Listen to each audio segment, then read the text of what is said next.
The stage is set for another exit, a recurrent theme in Vamona Navelcar's life. As the Goan artist packs up everything of significance, there's a palpable sense of something ominous to come. In this striking moment in the 2013 biography, Vamona Navelcar, an artist of 3 continents, Anne Ketteringham chronicles that her subject collected all his belongings, including 950 drawings and sketches, 60 oil paintings, and placed them in a suitcase ready to leave Mozambique. Released in 1976, after serving 3 months in a hard labor camp, Navelcar no longer wished to stay in Mozambique after the torment and indignity of imprisonment. Indeed, he could not stay on in the newly independent country because he was a citizen of Portugal, Mozambique's former colonizer. His imprisonment darkened what had been one of the happiest times in his life. His destination was once again the country of his citizenship, a nation he had been forced to leave a decade and a half ago because of the end of Portuguese colonialism in his own native Goa. Navelcar's journey by air from Maputo to Lisbon circuitously included Beira, Dar es Salaam, and Nairobi. Finally, after Frankfurt and Barcelona, Navelcar arrived in Lisbon in early February 1976.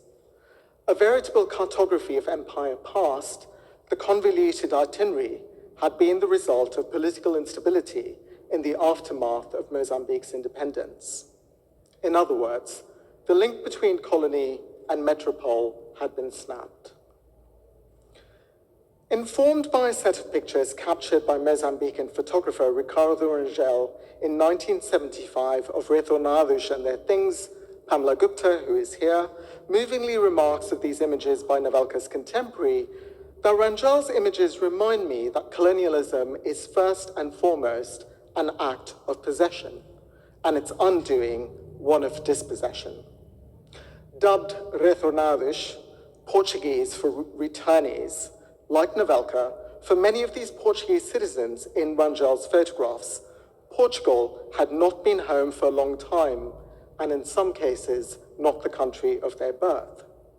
Unlike Navelcar, most of the retornados were white. Disembarking in the cold, Navelcar was to find that even Portugal, like its former African dominion, was in distress. It was 2 years after the Carnation Revolution of 1974. At the same time as its African empire was collapsing, Portugal itself was in a state of disrepair. And then, against this backdrop of state failure, that fateful thing happened. Navelcar was to discover that the suitcase with which he had departed Mozambique had gone missing. With it were lost nearly 1,000 pieces of his art.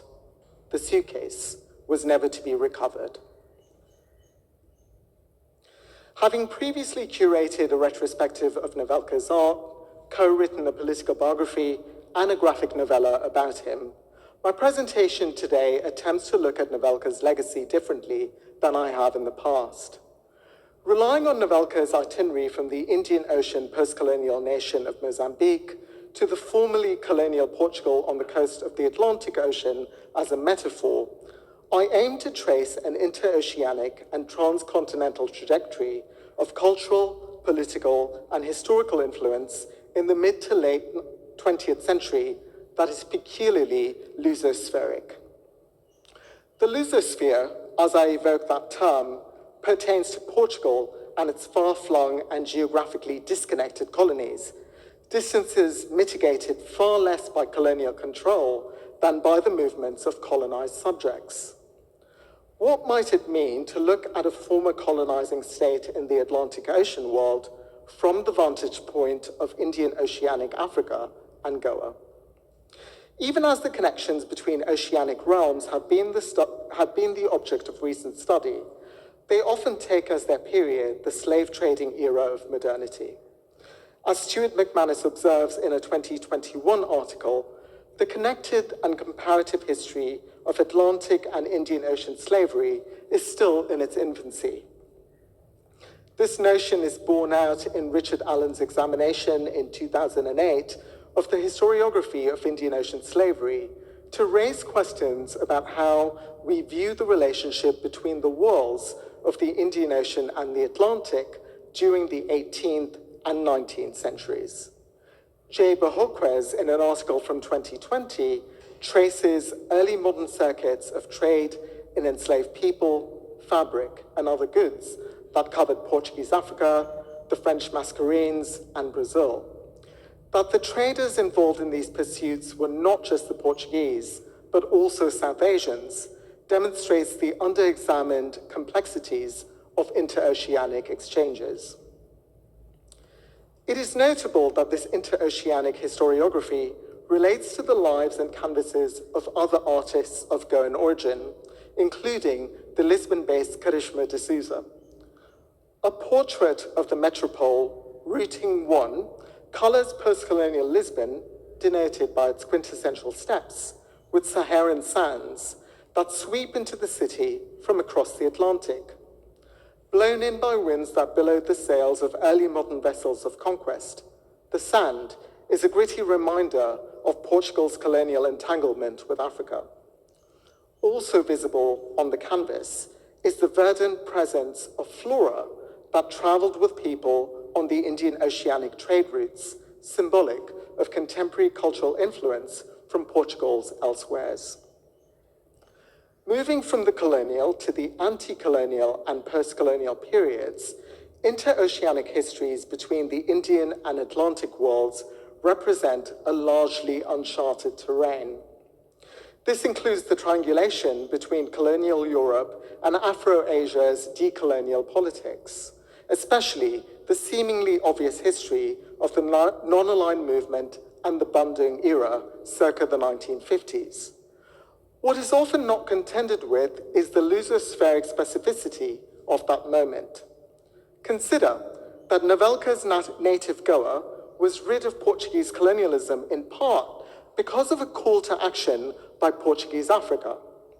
In 1947, India became independent of the British Empire, while Goa, which had been conquered by Portugal in 1510, continued to be a Portuguese overseas territory for 4.5 centuries. Raghuram Trichur observes that anti-colonial leaders in Africa took independent India's first Prime Minister, Jawaharlal Nehru's inaction on Goa as a sign of weakness.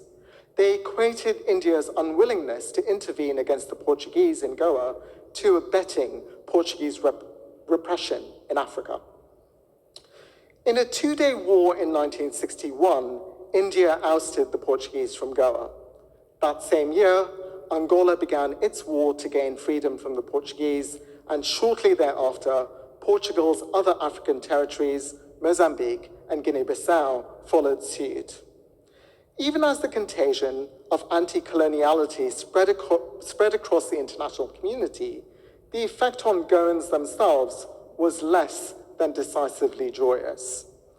Because the rest of the Indian nation-state was decolonized in 1947 and was consequently an independent and sovereign nation, any action to liberate Goa, which was still an extension of the Portuguese state, would be tantamount to an act of foreign aggression.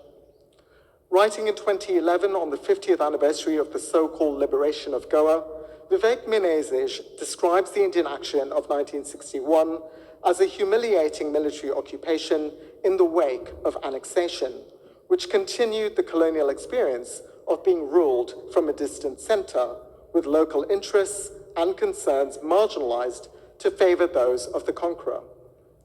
Famously, following its own path to freedom from the British through non-violence, post-British India's violent takeover of Goa circumvented the self-emancipatory efforts of Goans themselves.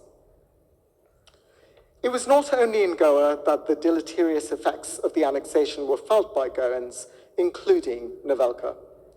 In the 1950s, when he was in his 20s, the artist's talent was beginning to garner attention. A portrait he was commissioned to draw of the Portuguese Prime Minister, António de Oliveira Salazar, was dispatched to Lisbon. Within a few weeks, in a propagandist move, the Prime Minister himself bestowed upon Navelcar a scholarship to study art in the metropole. In an interview with Margaret Mascarenhas, Navelcar recalled how the Indian takeover of Goa in 1961 resulted in his being blacklisted. Xavier Viegas, who also interviewed Navelcar about the episode, further details that a fellow Goan named Antonio Fonseca demanded that the artist signed a document decrying Jawaharlal Nehru as an aggressor and Goans as victims of his tyranny. Navelcar shrugged off involvement, saying, "I am a painter." While Navelcar claims political apathy here, preferring instead to align himself with the realm of his talent, the patronage under which the artist came to his education, and thereupon the repeated troubles in the different continents he called home, suggests the artist's life and artistry has never been divorced from the political. The politically motivated blacklisting proved such a detriment to Navelcar in Portugal that he was forced to seek employment on another continent. While he returned to the Indian Ocean, it was not Goa that received the artist in 1963, but Mozambique, which was then still a colony of Portugal. Having been born in Portuguese India, Navelcar was a naturalized citizen of Portugal, a distinct but not unproblematic quality of Portuguese colonialism in comparison to its British counterpart. It might be conjectured that Navelcar chose Mozambique over Goa precisely because the former was still Portuguese and the artist could work there as a citizen of Portugal. Returning to Goa so closely upon its takeover by India might have complicated matters for the artists, as resident Goans summarily lost their European citizenship as a result of the Indian annexation. The end of Portuguese colonialism in Goa, which had haunted Navelcar in Lisbon, should have served as an omen for things to come on the other side of the Indian Ocean. In 1975, Mozambique declared its independence from Portugal, and, as Navelcar recounted from Mascarenhas, it was clear that the Portuguese would have to leave, and that included myself. If heretofore it had been the prospect and processes of Indian Ocean decolonialism that had provided opportunity for the artist and caused him hardship, it would be the politics of postcolonialism that came to play a role in the Mozambican chapter of Navelcar's life. In 1975, the year that Mozambique gained its independence from the Portuguese, Navelcar lost his freedom. The reasons remain unclear as to why the artist and his students were rounded up and sent off to a hard labor camp in distant Himala for 3 months. Yet, this was not an aberration in how Frente de Libertação de Mozambique, or Frelimo, dealt with the transition to post-colonialism. Victor Igreja portrays Frelimo's post-independence authoritarianism as violence used in the service of establishing a discontinuity with the colonial regime by eradicating alleged enemies from society and imposing a national revolutionary consciousness. Beholden to a promise he made to the parents of his students to keep their children safe from harm while they were imprisoned, Navelcar devised a plan reminiscent of 1001 Nights. Navelcar requested permission from the commander in charge of the camp for him and his students to paint the walls of the compound with an image depicting the freedom struggle of the African people. The mural was to be called Freedom of Africa, but it was never completed. Every day, like Scheherazade, Navelcar devised new ways to delay the completion of the story the mural would tell by drawing very slowly and telling the students to take their time to complete the work. In this way, Navelcar managed to keep his students from having to do hard labor in the Mozambican jungle, where inmates and escapees died from being mauled by wild animals. Despite his statements to the contrary, what Freedom of Africa, Navelcar's unfinishable mural, shows is that his artistic oeuvre and history is decidedly political. The irony of the painting's title, Freedom of Africa, is twofold. Firstly, for its creation in a place of unfreedom, and secondly, for its subtle critique of the newly independent nation that freed itself from colonialism only to take away the freedom of its own people. While in Lisbon, at the time of the handover of Goa between Portugal and India, Navelcar actively distanced himself from political involvement. In Portuguese Mozambique, his adopted home, the artist covertly lent his artistic talents to anti-colonial efforts. In response to requests for art to accompany protest posters against colonial rule, Navelcar acquiesced and took pains to avoid detection by the Portuguese authorities. Ketringham, his biographer, quotes Navelcar as saying, "I used to paint and draw with my left hand so that people would not recognize my style." At the end of his incarceration, Navelcar journeyed from post-colonial Mozambique to post-Carnation Revolution Portugal, his suitcase full of the works he had created in once Portuguese Africa disappearing somewhere en route. Antonio Tomás recharacterizes the Carnation Revolution and its association with freedom in Africa by noticing that the official history of this period purports that the end of the Estado Novo, or the dictatorial regime, opened the way for the decolonization of Lusophone Africa. In fact, what has been overlooked is that the Carnation Revolution does not only follow the 1973 Guinea-Bissau Revolution chronologically, but it was for the most part produced by it. Tomás emphasizes that the charismatic leader of the nationalist movement in Guinea-Bissau, Amílcar Cabral, was aware that the independence of the countries he was fighting for, Guinea and Cabo Verde, would only take place after the demise of the Estado Novo. He believed that the struggle to end colonialism in those lands and fascism in Portugal was the same.